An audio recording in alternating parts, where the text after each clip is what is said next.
ನಮಸ್ಕಾರ ಸ್ನೇಹಿತರೆ, ನಿಮ್ಮೆಲ್ಲರಿಗೂ ನಮ್ಮ ಚಾನಲ್ಗೆ ಸ್ವಾಗತ.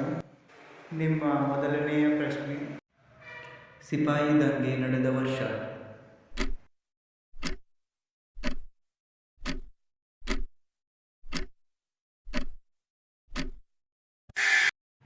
ಸರಿಯಾದ ಉತ್ತರ 1857.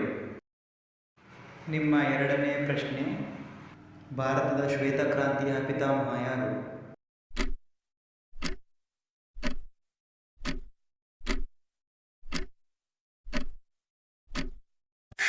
ಸರಿಯಾದ ಉತ್ತರ ವರ್ಗೀಸ್ ಕುರಿಯನ್. ನಿಮ್ಮ ಮೂರನೆಯ ಪ್ರಶ್ನೆ, ಗಾಂಧೀಜಿಯನ್ನು ಮೊದಲ ಬಾರಿ ಮಹಾತ್ಮ ಎಂದು ಬರೆದವರು?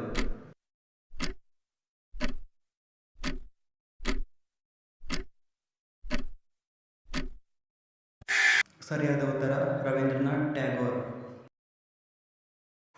ನಿಮ್ಮ ನಾಲ್ಕನೆಯ ಪ್ರಶ್ನೆ,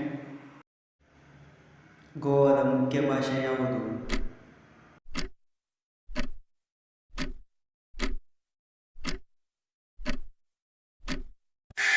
ಸರಿಯಾದ ಉತ್ತರ ಕೊಂಕಣಿ.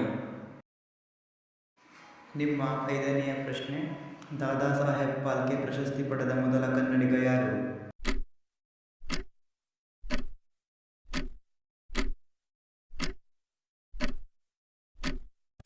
ಸರಿಯಾದ ಉತ್ತರ ವಿ ಶಾಂತಾರಾಮ್. ನಿಮಗೆ ಎಷ್ಟು ತಿಳಿದಿತ್ತು ಎನ್ನುವುದನ್ನು ಕಮೆಂಟ್ ಮಾಡಿ. ವೀಕ್ಷಿಸಿದ್ದಕ್ಕಾಗಿ ಧನ್ಯವಾದಗಳು. ದಯವಿಟ್ಟು ಸಬ್ಸ್ಕ್ರೈಬ್ ಮಾಡಿ ಮತ್ತು ಶೇರ್ ಮಾಡಿ.